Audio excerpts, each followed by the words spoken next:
Halo, Assalamualaikum warahmatullahi wabarakatuh. Kembali lagi di channel YouTube Rikana Ceta. Pada siang hari ini kita kedatangan tamu yang sebenarnya apa ya? Sebenarnya bukan tamu juga sih. Sebenarnya beliau adalah anggota Bayangkari saya, anggota Bayangkari dari tim 3 Satgaswil Mabes Polri. Halo Mbak. Halo Ibu. Alhamdulillah kita bisa berbagi konten yang edukasi ya rencananya pada siang hari ini. Beliau ini anggota saya di Bayangkari tim 3 Satgaswil Jatim. Beliau adalah Ibu Fazrin Intan M. Bulgis, Magister Psikologi Psikolog. Beliau juga selain anggota Bayangkari juga CEO dan founder Arima Psychological Consulting. Iya, betul. Ya, benar ya Mbak ya? Iya, betul Ibu. Gimana kabarnya Mbak? Alhamdulillah baik hari ini. Nah, kita mau bahas apa sih Mbak pada siang hari ini? Kita akan membahas dan perkenalan sedikit mungkin ya tentang burnout. Oke. Ya. Burnout itu apa ya? Kalau mungkin dirasa kurang ya.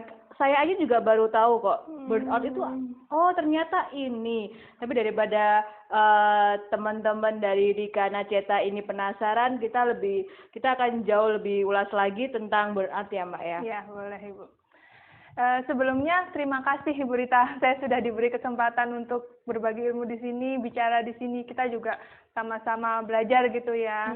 Kebetulan saya juga cukup lebih tahu gitu daripada teman-teman. Mungkin ada yang ingin tahu tentang apa sih itu burnout. Mungkin burnout itu asing ya bagi sebagian orang. Iya gitu pastinya, ya. Apalagi saya sebagai PNS juga, selain anggota Bayangkari juga, jadi PNS, tapi kadang-kadang memang saya juga pernah merasakan burnout itu. Ternyata burnout itu apa ya, bisa Sering, terjadi ke siapa aja, tanpa pilih-pilih gitu ya. Betul Ibu. Jadi burnout sendiri itu sebetulnya adalah istilah psikologi Bu. Di psikologi ada istilah yang namanya burnout itu untuk menggambarkan seseorang itu ketika dia lelah, capek, terus kurang semangat dalam pekerjaannya gitu. Nah, burnout sendiri itu biasanya juga ditandai dengan dia itu kurang tertarik lagi dengan pekerjaannya. Jadi kayak bosen gitu ya Mbak ya? Iya. Bosen ataupun jenuh ya? Jenuh seperti itu. Nah, itu tentu ada penyebabnya kan Ibu. Tentu penyebabnya itu karena biasanya itu kurang dihargai di lingkungan pekerjaannya, seperti itu dengan atasannya. Kayaknya saya juga pernah merasakan kayaknya seperti itu ya.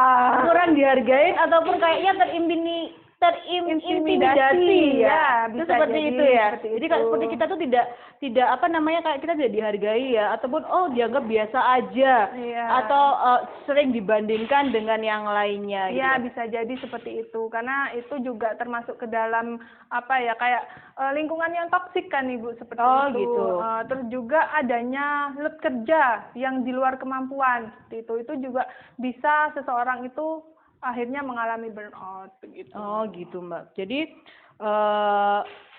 kategori-kategori yang biasanya bisa disebut dengan burnout itu apa aja Mbak? Kalau kategorinya itu lebih ke ininya semua hal yang dia rasa, yang ketika orang itu sudah mengalami lelah, capek, terus benar-benar udah nggak ada semangat untuk kerja, itu udah dikatakan burnout seperti itu Bu. Jadi ketika orang itu sudah merasa capek nih, udah benar-benar nggak mau nih sama pekerjaannya, sehingga kemudian performanya menurun, itu juga sudah bisa dikatakan sebagai burnout seperti itu. Berarti kalau kita bekerja, dimanapun kita bekerja, pasti kita juga akan mengalami hal seperti itu. Iya, betul. Agar itu tidak terjadi kepada kita, itu kita harus seperti apa, Mbak? Oke, pencegahannya. Iya, pencegahannya ya. Oke, kalau pencegahannya sendiri itu gini, kita itu sebetulnya harus tahu ya Bu, dengan diri kita sendiri. Seperti apa kita, terus bagaimana tipe kepribadian kita, seperti itu. Kita harus tahu, kita harus mengenali lah diri kita sendiri. Nah, ketika kita sudah kenal dengan diri kita sendiri, nah begitu ada pekerjaan-pekerjaan yang loadnya itu terlalu besar atau mungkin kita tidak dihargai di lingkungan pekerjaan itu, kemudian kita merasa capek, kita merasa lelah, yang dulunya mungkin berangkat kerja itu semangat atau Happy gitu ya, happy, seneng biasa gitu aja. ya. Nah, Terus ternyata akhirnya sekarang biasa akhirnya aja. biasa aja, terus merasa bahwa saya tidak berharga, merasa gagal gitu di dalam pekerjaannya. Nah, itu udah termasuk tanda-tanda burnout kan.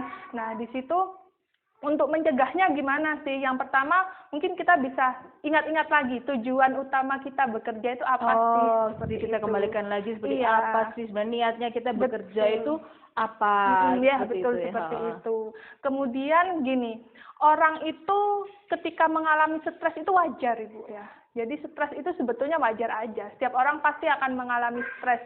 Dan stres itu adalah respon alami dari tubuh kita untuk kemudian seperti kita akan berkembang. Ketika kita akan berkembang, kita harus melalui stres dulu kan, Ibu. Oh, begitu, Iya, Mbak. Kenapa iya. kita harus melalui stres dulu baru kita itu akan ada suatu peningkatan?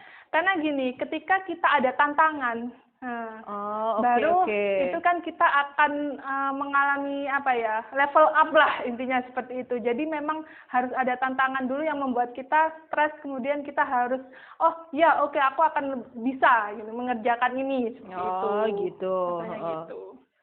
Sedangkan burnout sendiri itu, Mbak, untuk kita secara pribadi itu apakah berbahaya ya? Oke. Dampaknya buat kita ataupun mungkin untuk diri kita sendiri ataupun untuk lingkungan kantor maupun untuk lingkungan di dalam rumah tangga itu seperti apa, Mbak? Kalau bahayanya mungkin lebih ke kesehatan ya, Ibu. Kesehatan mental ya? Iya, kesehatan Pastinya. mental dan juga fisik. Karena begini, Oh, begitu. kenapa saya bilang kesehatan fisik juga merupakan dampak dari burnout ini? Karena ketika kita mengalami burnout, kita kan merasa lelah, capek gitu kan, Ibu. Nah, kemudian pikiran stres yang berlebihan itu kan akan membuat imunitas kita menurun.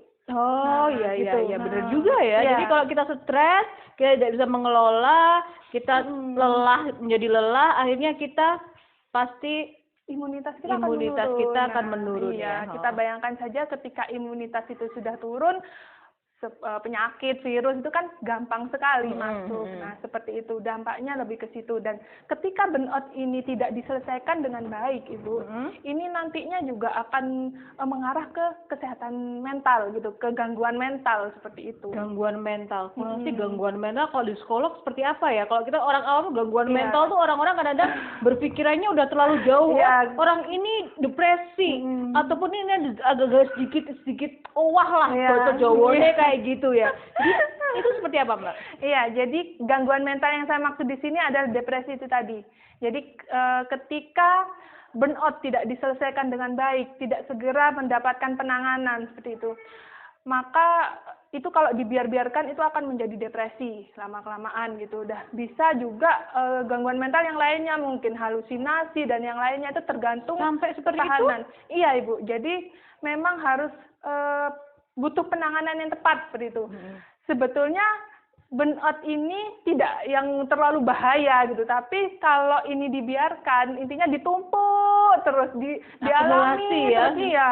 Jadi pada akhirnya akan mengalami depresi itu tadi, dan depresi itu juga sudah merupakan masuk ke dalam kategori gangguan mental kan, seperti itu. Tapi kadang-kadang kita itu tidak merasa sih, Mbak, enggak kok aku nggak burnout ataupun aku nggak stres, aku tidak depresi. Kadang-kadang orang itu kan tidak bisa merasakan dirinya sendiri, tapi orang lain yang ini orang kok jadi sekarang aneh ya, ataupun kok ini kok sensi ya, ataupun orang ini baper ya orang ini ya, tapi mereka kan tidak bisa diri sendiri kan tidak bisa menyadari itu bahwa aku ini lagi depresi, aku ini lagi stres gitu. Tapi yang melihat adalah orang-orang di lingkungan lain, sekitar. Itu gimana, Mbak, biar kita tuh bisa memiliki patokan bahwa aku sekarang lagi sakit, aku sekarang lagi pengen rehat dulu sejenak deh karena kayaknya aku sudah nggak bisa berpikir normal ya, ataupun aku merasakan suatu depresi ataupun aku merasakan suatu stres gitu, lelah jiwa raga yang kadang-kadang kita tidak mengetahui sebenarnya. Iya. Aku lelah karena apa ya? Nah, Iya. kadang-kadang kan kita kan seperti itu kalau dalam wanita bekerja, wanita karir kan seperti itu. Iya, betul. Bagaimana kita mengukur diri kita bahwa di saat ini aku lelah dan aku bisa menerima kekurangan ini, yang akhirnya aku harus rehat dan aku harus memperbaiki lagi moodku. Iya. Itu gimana, Mbak? Sepertinya kalau di dunia kerja itu lebih mudah untuk mengenali itu. Sebetulnya seperti itu, Ibu. Karena begini, ketika kita mengalami burnout, pasti performa kerja kita akan menurun. Seperti itu. Dan pasti kalau sudah performa kerja menurun, itu ketika pasti akan ada penilaian kerja kan, Ibu. Evaluasi kerja seperti itu. Itu pasti kita akan mendapat penilaian yang kurang dari sebelumnya gitu. Dan juga produktivitas kita juga akan menurun, akan berkurang seperti itu. Nah, dari situ saja kita harusnya sudah tahu bahwa sebetulnya saya ini mengalami burnout seperti itu. Jadi dari hasilnya, dari outputnya ketika bekerja itu sebetulnya kita sudah harus sadar gitu. Ya memang ketika mengalami burnout itu kalau misalnya datang ke profesional nih Bu ya, itu nggak bisa hanya karena profesionalnya saja gitu. Jadi memang benar-benar harus ada kesadaran bahwa dia ingin itu Mbak, titik kesadaran kita. Bagaimana kita bisa sadar bahwa sebenarnya kita kan nggak akan pernah bisa sadar bahwa wah aku ini sekarang jadi pemarah, aku ini sedang baper.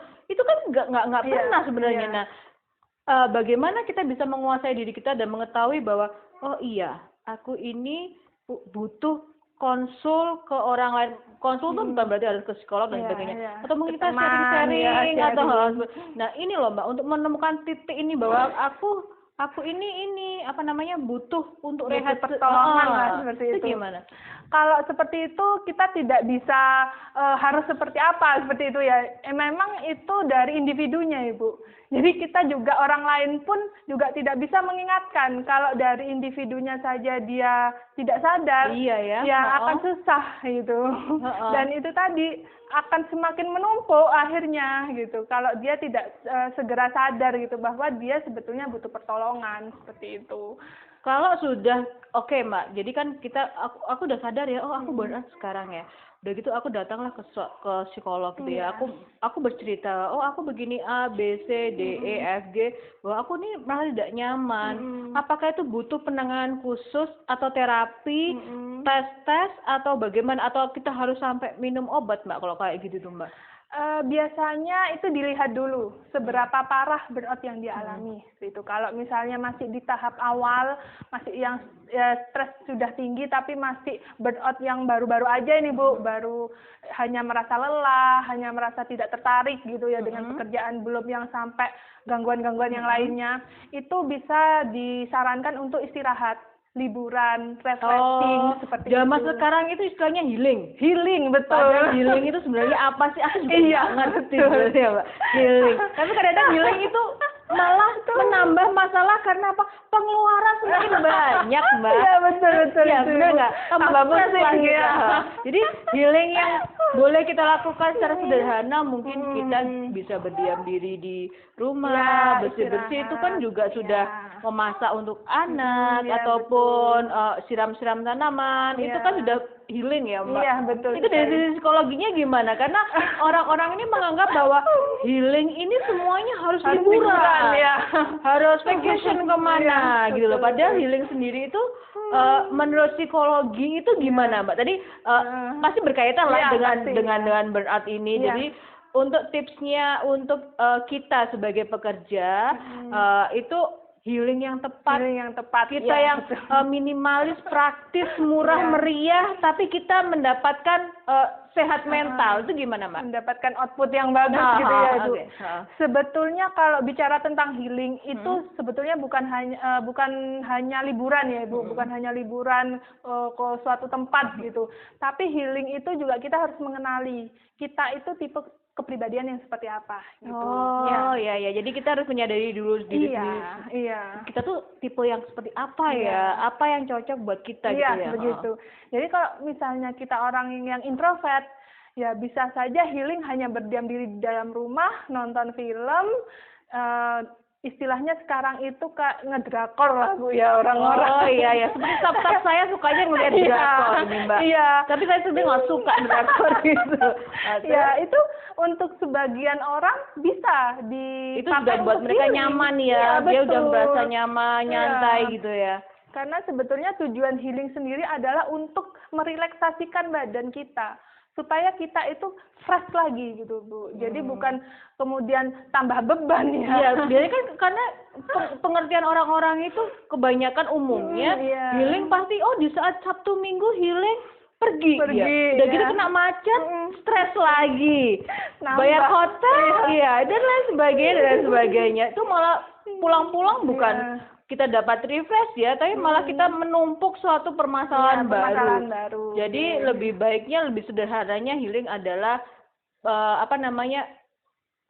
disesuaikan dengan Iya. kita karakter kita. Iya, Kalau betul. memang kita bisa untuk healing itu hanya sekedar di rumah aja ataupun bercengkrama dengan orang tua dan sebagainya, itu mungkin lebih mengena kali ya Iya. Mbak ya, daripada kita harus staycation kemana dan sebagainya.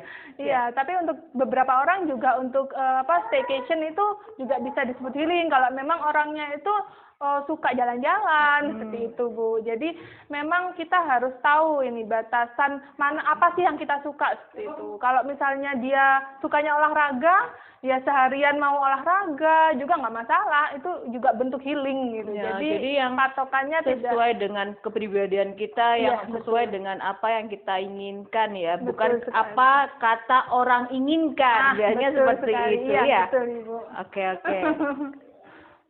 Mbak, karena kita tadi udah dijelasin ya dari A sampai Z gitu tentang burnout-nya.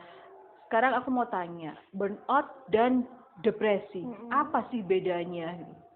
Oke, jadi sebetulnya burnout dan depresi itu saling berkesinambungan Ibu.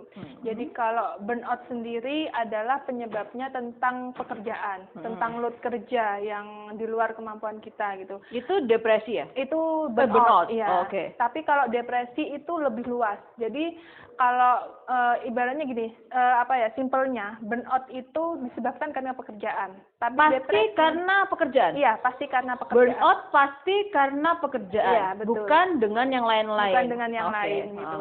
Tapi kalau depresi penyebabnya bisa bermacam-macam, kompleks lah istilahnya. Bisa karena mungkin kita ditinggal pacar gitu, Oh, atau iya. mungkin kita gagal dalam suatu mungkin tidak diterima waktu daftar universitas dan lainnya, itu bisa ke depresi itu. Jadi depresi itu lebih general, lebih kompleks lah Ibu gitu. Jadi kalau burnout itu sudah pasti penyebabnya adalah pekerjaan.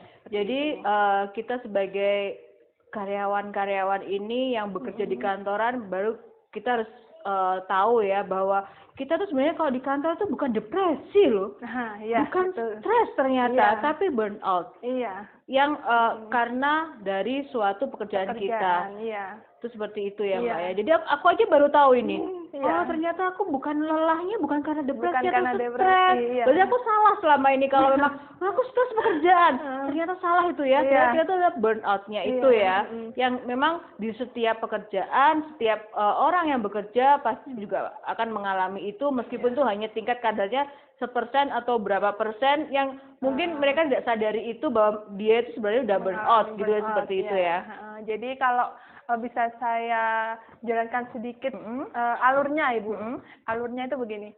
Dari stres. Jadi ketika kita mendapatkan load pekerjaan yang di luar kemampuan kita, itu awalnya itu kita mengalami tertekan. Itu pasti. Iya. Ya, kita tertekan. Pasti tertekan. Kemudian dari tertekan itu kita mengalami stres. Nah, sebetulnya kalau di lingkup pekerjaan, stres itu selama batasnya itu wajar, aman, itu fine-fine aja, nggak masalah gitu. Jadi kalau kita ibaratkan dengan kurva, itu stresnya di tengah-tengah, tidak terlalu tinggi atau rendah, itu aman, nggak masalah gitu Ibu. Tapi kalau sudah terlalu tinggi, jatuhnya adalah burnout gitu.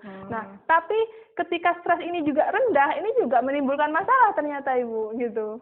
Jadi ketika kita di pekerjaan itu lempeng dengan pekerjaan yang itu aja, landai, itu kan stres kita nggak terlalu stres apa ya? Nggak ada tingkat stres yang tinggi. Iya, kita nggak stres lah intinya seperti itu. Akhirnya tidak ada tantangan dan kita terlena di situ. Ketika tiba-tiba ada perubahan, wah langsung pasti kita kaget-kaget. Seperti kalau kita di zaman ini ya Mbak ya, COVID ini ya, dulu kita semuanya manual semuanya, dan akhirnya kita harus Zoom.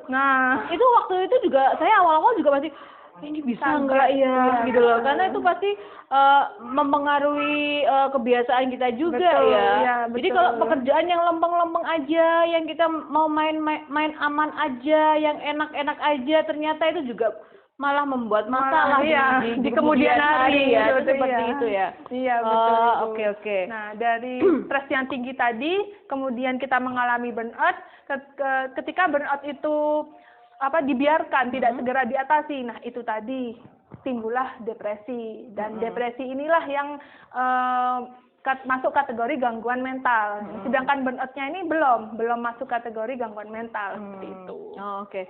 Mbak, saya pernah waktu itu karena mungkin waktu di era pandemi awal-awal itu kan kita kan mengalami suatu perubahan yang sangat banyak ya. Dari yang manual menjadi yang semuanya serba teknologi digital seperti itu. Saya iseng-iseng waktu itu di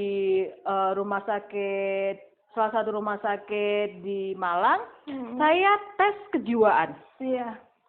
Dan saya rasa kenapa sih saya harus melakukan tes kejiwaan, karena saya ingin tahu sebenarnya, karena selama ini kan saya sebagai PNS tidak pernah ada tes kejiwaan dari instansi saya, ataupun kepengen iseng-iseng ini tidak pernah, karena waktu itu memang karena di kantor dekat rumah sakit Brawijaya waktu itu saya mencoba untuk itu, dan ternyata soalnya itu luar biasa banyaknya, ratusan yang saya harus mengerjakan dengan konsentrasi tinggi yang itu katanya pertanyaannya kadang-kadang ada yang diulang-ulang. Nah, seberapa penting sih Mbak kita sebagai karyawan itu melakukan tes kejiwaan? Nah, orang-orang itu kalau kita udah ngomong tes kejiwaan tuh pasti sudah ini stres, ini apa gitu ya. Padahal kan tidak seperti itu. Padahal kita harus bisa tahu mengukur diri kita bahwa apakah kita itu terkena gangguan jiwa, ataupun kita itu kenapa kita kadang-kadang tipenya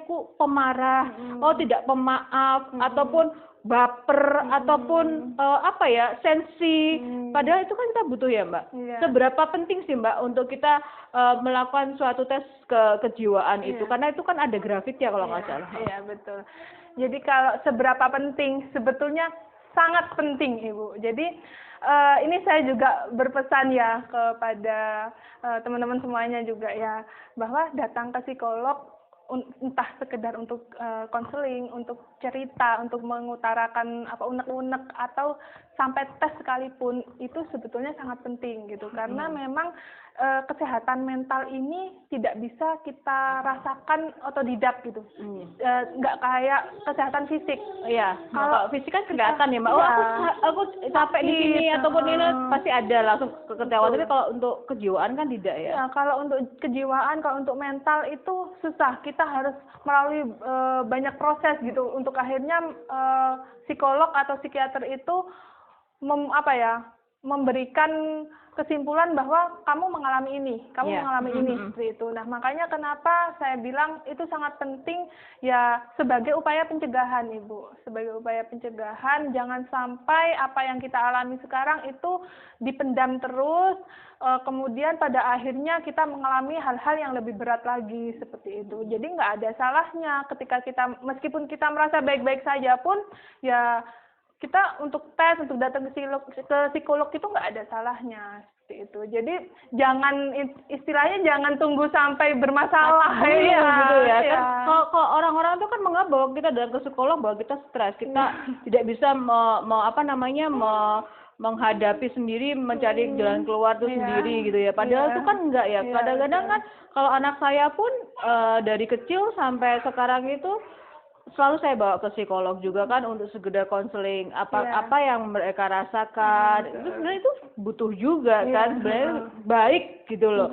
Saya pun sangat apa ya, mendapatkan manfaat dari tes kejiwaan yang pernah saya lakukan di rumah sakit tersebut. Bahwa oh ternyata saya tipenya orangnya seperti ini loh. Itu oh saya ini loh. Jadi kan oh kita bisa mengukur. Apakah itu bisa dilakukan setiap tahun atau gimana, Mbak? Kalau seperti itu bisa, misalnya kita setiap tahun kita mau tes bisa, tapi kalau nggak setiap tahun pun juga nggak masalah Ibu. Jadi kalau kita sempat aja kita mau tes bisa, atau kita sedang merasa oh apa aku ini ada yang ada yang berubah gitu. Jadi saya itu hanya bisa. ingin mengetahui apakah dengan bertambahnya usia saya itu mempengaruhi nggak sih di ritme kehidupan saya ini. Kadang-kadang kan kita kan selalu nggak pernah nyadar ya. Iya, betul sekali. Sebenarnya udah berubah loh ini. Tapi kan saya nggak pernah ngerasa enggak, gue rasanya gue biasa-biasa aja gitu kan. Jadi betul. memang ya, tapi nggak perlu kita lakukan setiap tahun gitu ya. Kalau kita merasa tidak nyaman aja, bahwa kita ada sedikit yang merasa tidak nyaman di pikiran ataupun ini yang udah bisa membalanskan, mungkin sebaiknya datang ke psikolog seperti itu ya Mbak ya. Iya, karena kalau di luar itu Ibu, di luar negeri itu orang bermasalah sedikit gitu atau tanpa masalah pun dia bisa nih datang ke psikolog untuk hanya sekedar curhat seperti itu. Datanglah mereka ke psikolog. Tapi kalau di lingkungan kita di Indonesia ini masih belum aware ya ke sana. Jadi memang kita nih yang sebagai psikolog atau ilmuwan psikologi ini memang yang harus gencar-gencarnya kayak memberikan penyuluhan mungkin. Iya, harusnya sering sosialisasi ya, apalagi sudah ke tempat-tempat instansi pemerintah yang kalau di instansi pemerintah itu kan biasanya memang ada Mbak, cuman kan tidak bisa continue ya. Iya, betul. Jadi kan hanya mungkin sekali ya.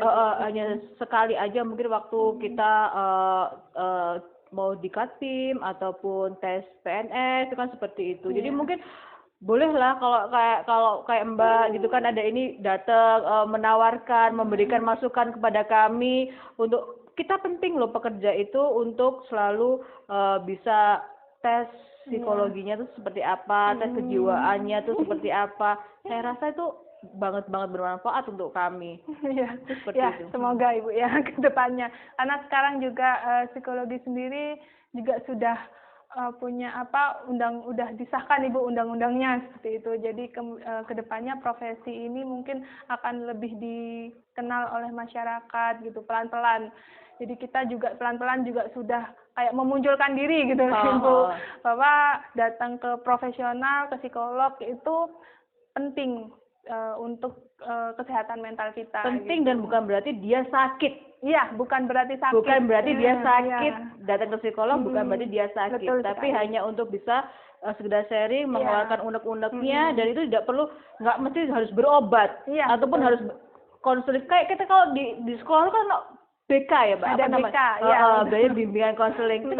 Itu kan hanya untuk kita sharing-sharing ya, untuk menemukan solusinya seperti apa sih, gitu kan. Nggak perlu berarti kita harus minum obat, terapi seperti orang-orang yang memang sudah dinyatakan dari hasil tesnya bahwa mereka ada sedikit gangguan kan seperti itu ya. Kalau obat itu sebetulnya psikolog tidak memberikan Ibu, tapi lebih ke psikiater, dokter spesialis kejiwaan itu mereka yang memberikan obat-obatan itu, dan biasanya obat-obatan itu juga diberikan kepada orang-orang yang sudah mengalami gangguan mental yang sudah tingkatan tinggi seperti skizofrenia. Skizofrenia itu orang yang gila seperti itu diberikan obat-obatan. Tapi kalau untuk gejala-gejala ringan itu cukup mungkin dengan konseling atau terapi. Ngisi ini ya, biasanya ada dia harus mencatat apa sih di saat apa di saat apa dia merasa tidak nyaman, dia harus catat itu seperti itu ya. Supaya kita itu kayak merefleksikan gitu Ibu, mengenali diri kita seperti apa gitu. Kalau kita mencatat kemudian kita baca lagi, akhirnya kita akan tahu, oh aku seperti ini ya gitu. Oh ya, di saat ini aku seperti ini gitu ya. Gitu. Oke Mbak Fajrin, Fajrin Intan, tapi saya manggilnya biasanya Mbak Intan. Iya, Ibu. Terima kasih banyak, sekali lagi terima kasih banyak sudah datang di konten YouTube-nya Rika Nacheta. Semoga konten ini bisa bermanfaat untuk semuanya. Amin. Sifatnya ini adalah konten suka-suka Rika Nacheta yang isinya tuh sebenarnya suatu hal yang ringan, tapi ternyata itu menarik sekali, burnout. Yang biasanya orang-orang lain belum tahu, semoga dengan adanya penjelasan siang hari ini masyarakat, teman-teman yang lainnya itu bisa mengetahui dan bisa mencegahnya sendiri bahwa memang kita yang bekerja itu pasti ada burnout-nya dan kita sekarang sudah tahu apa sih gejalanya, solusinya bagaimana, kita harus seperti apa dari topik bahasan kita ini.